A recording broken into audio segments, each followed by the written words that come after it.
Assalamualaikum warahmatullahi wabarakatuh. Kembali lagi di channel Kula NU, kajian dan ulasan Ahlussunnah wal Jamaah Nahdlatul Ulama Desa Selarang Kidul, Kecamatan Lebak Siu, Kabupaten Tegal.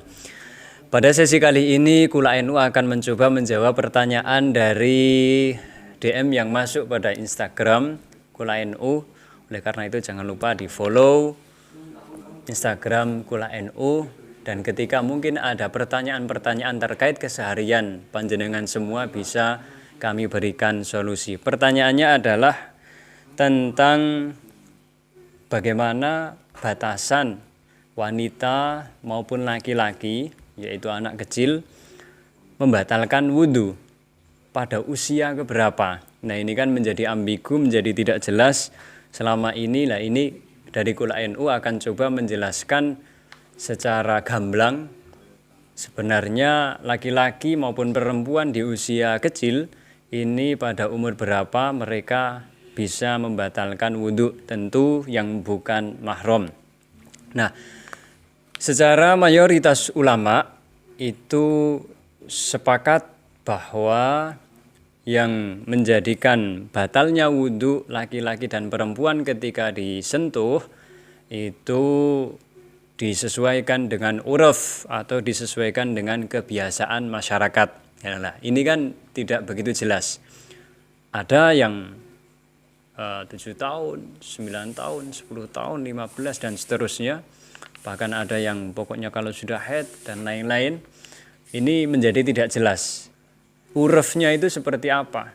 Nah, urufnya niku kadang ya disesuaikan dengan masyarakat kebiasaannya. Kalau daerah sini berapa tahun, daerah sana berapa tahun, daerah sana berapa tahun. Ini tidak jelas.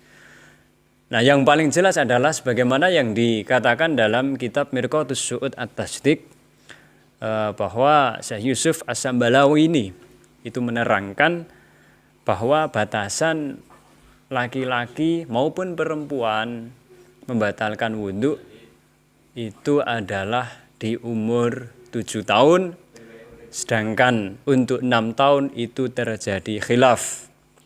Oleh karena itu, khuruj anil khilaf itu afdol. Kita harus keluar dari perbedaan para ulama supaya kita lebih selamat. Maka ya kita pilih yang 7 tahun sudah membatalkan wudhu. Saya akan bacakan takbirnya dalam kitab Mirqatus Su'ud At-Tasdiq. Bismillahirrahmanirrahim. Qauluhu walamsu basyaratil ajnabiyati ma'a kibarin. Yaqinan fala tangkudu sohiratan la tashtahi. Liannaha laysat fi madhinnatis syahwah. Wal marji'u fil mujtahad wa ghairiha ilal urfi alas soheh. Menurut qaul soheh, bahwa menyentuh ajnabiyah, perempuan lain atau perempuan yang bukan mahram, itu ketika sudah besar secara yakin, maka tidak membatalkan bagi anak-anak kecil yang belum mendatangkan syahwat.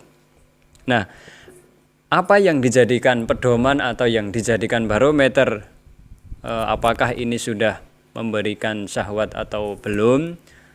Maka yang dijadikan pedoman adalah uruf atau kebiasaan, sebagaimana yang saya katakan tadi. Itu menurut qaul soheh, dan inilah yang biasa terjadi di masyarakat. Qala asy-Syaikh Abu Hamid allati la tashtahi man laha arba'un sinina fama dunaha afada dzalika ad-damiri. Wa qala Syekhuna Yusuf As-Sambalawini fa idza balagha al-waladu sab'a sinina fa innahu yanqudu bittifaq dzakaron kana au unsa. Wa idza balagha khamsa sinina fala yanqudu bittifaq. Inilah yang harus dijadikan pedoman sebagaimana yang dikatakan oleh Syekh Yusuf As-Sambalawi ini, ketika anak itu sudah umur 7 tahun maka membatalkan wudhu ketika disentuh secara kesepakatan ulama. Baru ketika 5 tahun dan sebawahnya maka tidak membatalkan. Wa amma idza balagha sita sinina fa fihi khilafun. Fakila yang kudu wakila la. wa hadza yarji'u ila tiba'in nas hatta annal walada alladzi balagha khamsa sinina faqat yanqudu liman yashtahihi wala yanqudu li ghairihi.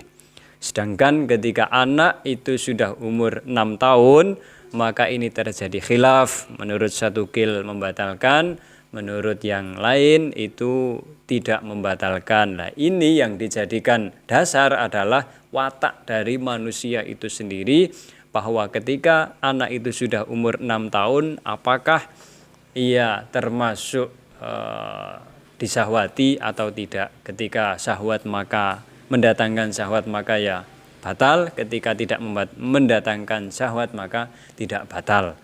Dan yang paling harus kita pegang adalah bahwa ketika anak sudah umur 7 tahun, secara sepakat ulama itu sudah membatalkan wudhu.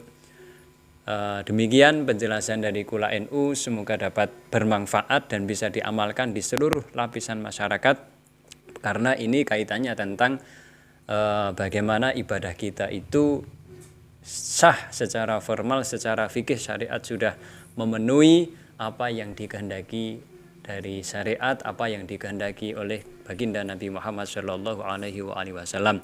Kurang dan lebihnya mohon maaf. Hadanallahu wa iyyakum ajmain. Wassalamualaikum warahmatullahi wabarakatuh.